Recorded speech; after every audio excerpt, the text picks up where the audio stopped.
সামাজিক যোগাযোগ মাধ্যম ইমোতে পরিচয়, পরে প্রেমের সম্পর্ক। মৌখিকভাবে বিয়ে করে স্বামী স্ত্রী পরিচয়ে চট্টগ্রামের ভাড়া বাসা নিয়ে দাম্পত্য জীবন।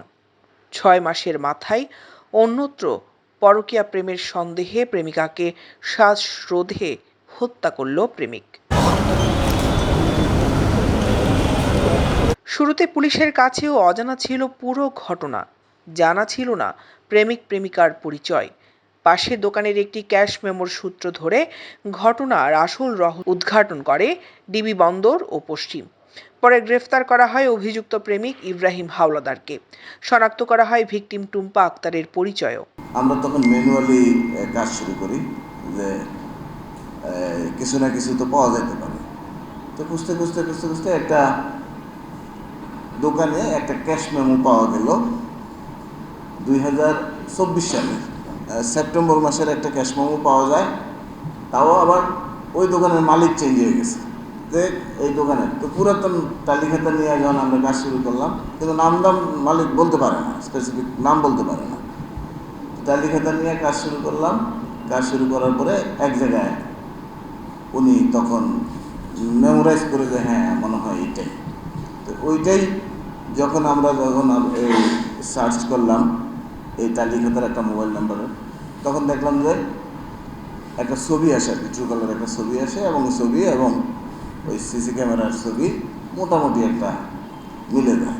গত ২৬শে মার্চ স্থানীয় সূত্রে খবর পেয়ে নগরীর কলসি দিঘি এলাকার একটি ভাড়া বাসা থেকে এক নারীর লাশ উদ্ধার করে পুলিশ।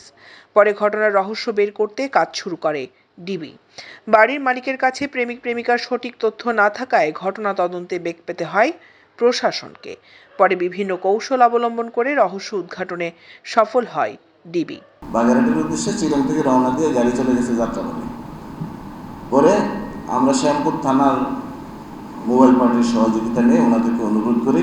যাই হোক, লাকিলি আমরা তখন এই সত্যজিতের সহযোগিতা, শ্যামপুর থানা পুলিশের সহযোগিতায় আমরা এই ইব্রাহিমকে ঢাকা থেকে গ্রেপ্তার করতে সক্ষম হই। ইব্রাহিমকে গ্রেপ্তারের প্রেক্ষিতে আমরা তখন এই ভিকটিমের পরিচয় জানতে পারি যে এই ভিকটিমের নাম টুম্পা আক্তার। তিনি একজন গার্মেন্টস কর্মী। তার বাড়ি ব্রাহ্মণবাড়িয়া জেলার কসবা থানায় কুটি ইউনিয়নে।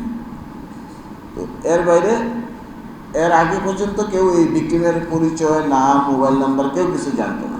শনিবার সিএমপির হেডকোয়ার্টারে আয়োজিত প্রেস ব্রিফিংয়ে এ বিষয়ে কথা বলেন ডিবি বন্দর পশ্চিমের ডিসি মোহাম্মদ বদরুল আলম মোল্লা। এই হত্যা ঘটনায় রহস্য উদ্ঘাটন করা ডিবি বন্দরের বড় অর্জন বলে মনে করেন তিনি।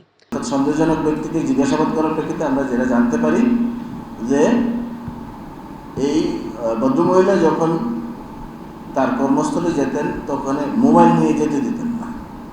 তো মোবাইলটা বাসায় রেখে যেতেন। তো বাসায় রাখার প্রেক্ষিতে দেখা গেছে যে অনেক সময় তার মোবাইলে পুরুষ কণ্ঠের কল আসলে সে মেয়ে সেজে রিপ্লাই দেওয়ার চেষ্টা করে।